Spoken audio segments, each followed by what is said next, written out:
दूसरे दिन की कथा, तीसरे दिन की कथा, चौथे दिन की कथा, पांचवें दिन की कथा, छठे दिन की कथा, सातवें दिन की कथा। सातवें दिन की कथा होते ही वहां पर साक्षात परम पिता परमेश्वर भगवान विष्णु प्रकट होते।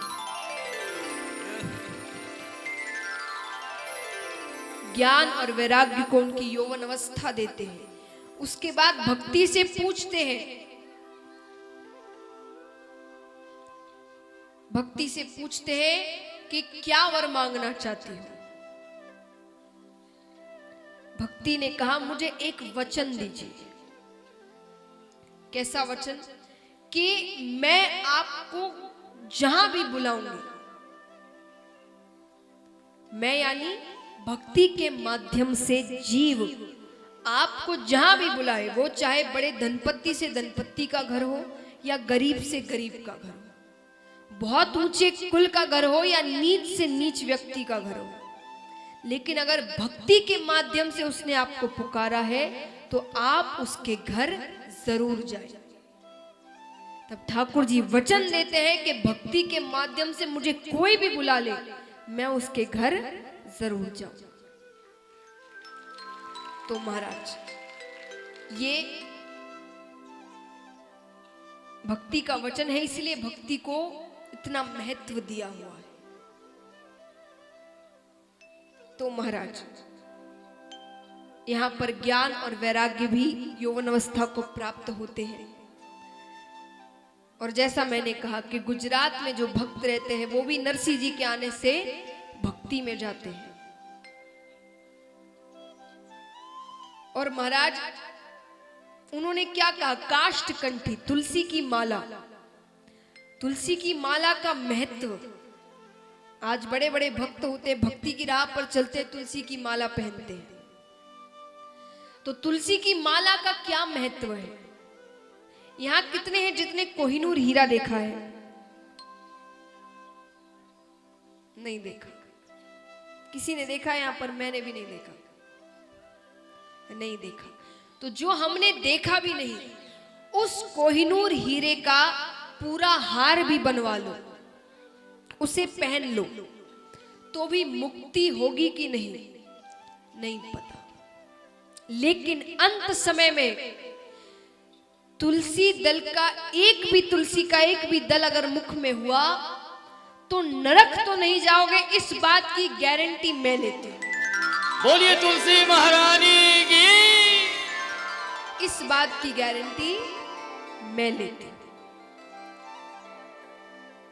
ये महिमा है तुलसी जी की। रसखान जी को कितने भक्त यहां जानते हैं? एक जानते, यानी उनकी कथा जानते हैं। जानते हैं? चलिए 3 4 आप जानते हैं उनकी कथा। यहां जितने बच्चे हैं उन्हें भी, बच्चे यानी जो युवा है, 10वीं 11वीं कक्षा के जो होंगे, आप जो पास कर चुके हैं, आपके हिंदी में पोएम्स आए होंगे, रसखान के पद 10वीं 11वीं कक्षा में आते हैं। ये रसखान के पद कृष्ण जी के पद होते हैं, वो कविताएं होती है, उनका नाम होता है रसखान के पद। वही रसखान जी है। आइए, बड़े कम भक्त हैं जो उनकी कथा जानते हैं। उनकी कथा मैं आपको पहले बताती हूं, क्योंकि ज्ञानी के साथ हम क्यों रहते हैं, उससे ज्ञान मिलता है कि नहीं? ज्ञानी के साथ रहो, थोड़ा बहुत ज्ञान हमें भी मिलता है। कलाकार के साथ रहो, थोड़ी बहुत कला हमें भी मिल जाती है। वैसे ही भक्तों का चरित्र सुनने से थोड़ी बहुत भक्ति हमें भी आती है। तो महाराज रसखान जी, नाम से आप समझ गए हैं वे कौन है? रसखान। तो रसखान जी की एक आदत थी, जो यहाँ कितने पुरुष होंगे उनकी भी आदत होगी। पुरुषों की खास करके आदत होती है कि वो काम से पहले या काम के बाद कोई ना कोई पान सुपारी की दुकान पर रुकते होंगे या चाय की दुकान पर रुकते हैं, जहाँ कुछ मित्र मिलते हैं, बातें करते हैं, फिर अपने अपने घर जाते हैं या काम पर जाते हैं। किसी ना किसी की आदत होती है ऐसी। तो रसखान जी की आदत थी कि वो एक पान की दुकान पर जाते थे। काम से पहले पान खाते और फिर काम पर जाते। रोज की तरह उस दिन भी वे आए सुबह के समय। अब यहाँ पान वाले ने अपनी दुकान थोड़ी ठीक ठाक की थी, नई बनाई थी, और उसने वहां पर ठाकुर जी के बाल रूप की एक तस्वीर लगाई थी। बाल रूप यानी छोटे से ठाकुर जी, लड्डू गोपाल। अब यहाँ नई दुकान है तो रसखान जी दुकान देख रहे हैं, अच्छी लग रही है। देखते देखते ध्यान उस तस्वीर पर जाता है। इतना सुंदर बालक, कौन है ये? मोर मुकुट, घुंघराले बाल, इतनी बड़ी बड़ी आंखें, इतना मासूम सा चेहरा। देखते देखते नजर पैरों पर पड़ती है। अरे इतना प्यारा सा बालक है, दिखने में इतना कोमल और मासूम लग रहा है, इसके माता पिता ने इसके पैरों में जूतियां नहीं पहनाई। ये जमीन पर पैर रखेगा और कांटे चुभ जाएंगे। पान वाले से कहते, अरे सुनो, ये जो बालक है ना जिसकी तस्वीर तुमने लगाई है, इसके माता पिता से कहना कि इसके पैरों में जूतियां पहना। अब सुबह सुबह का समय था, बोनी नहीं हुई थी ठीक से, पैसे नहीं आए थे। पान वाला कहता है कि इतना ही है तो आप ही बना कर ले आइए। ठीक है, उस दिन तो रसखान जी चले जाते हैं। दूसरे दिन फिर सुबह के समय उसी दुकान पर आते हैं, हाथ में दो छोटी छोटी जूतियां लेकर। आकर कहते, अरे सुनो, मैं जूतियां लेकर आ गया और तुमसे देने को नहीं कहूंगा, तुम मुझे बता दो बस ये बालक कहां रहता है, मैं ही पहुंचा दूंगा। उसने कहा, ये वृंदावन में रहता है और इसका नाम है श्याम। अब रसखान जी पूरे वृंदावन में घूम रहे हैं और सबसे केवल एक ही बात पूछ रहे हैं, क्या?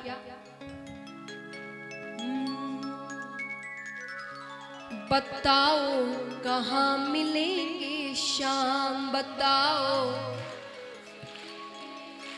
बताओ कहाँ मिलेंगे श्याम, बताओ श्याम।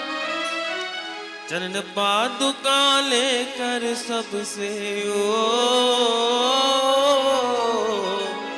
चरण पादुका लेकर सबसे पूछ रहे रसखान, बताओ कहाँ मिलेंगे श्याम, बताओ कहाँ मिलेंगे श्याम, बताओ कहाँ मिलेंगे श्याम, बताओ कहाँ मिलेंगे श्याम। चरण पादुका लेकर सबसे चरण पादुका लेकर सबसे पूछ रहे रसखान, बताओ कहाँ मिलेंगे श्याम, बताओ कहाँ मिलेंगे श्याम, बताओ कहाँ मिलेंगे श्याम। हाँ बताओ कहाँ मिलेंगे श्याम।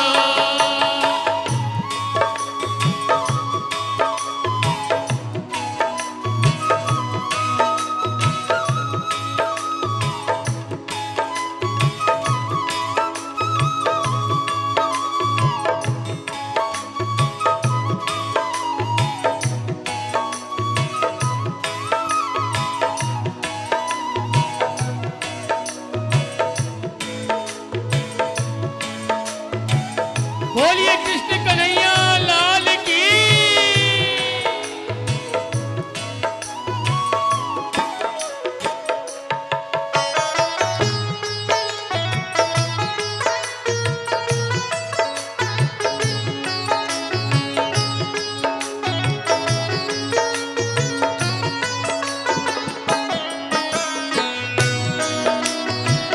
राधे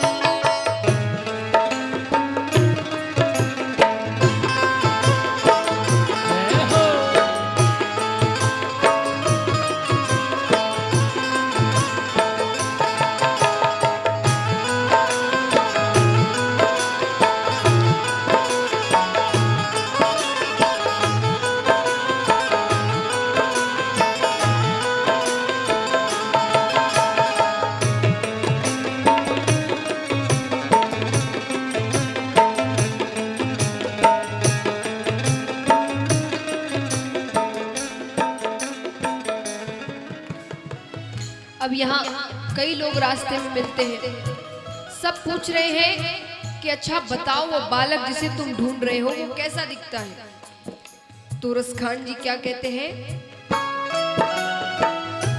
वो नन्हा सा बालक है, सांवली सी सूरत है, वो नन्हा सा बालक है, सांवली सी सूरत है, बाल घुंघराले उसके पहनता मोर मुकुट है, बाल घुंघराले उसके पहनता मोर मुकुट है, नैना उसके कजरारे, हाथ नन्हे से प्यारे, नैना उसके कजरारे, हाथ नन्हे से प्यारे, बड़े दिलकश है नजारे, बड़े दिलकश है नजारे, बड़े दिलकश है नजारे, बड़े दिलकश है नजारे,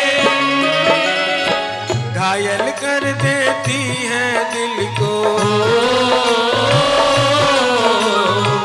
घायल कर देती है दिल को, उसकी एक मुस्कान बताओ कहाँ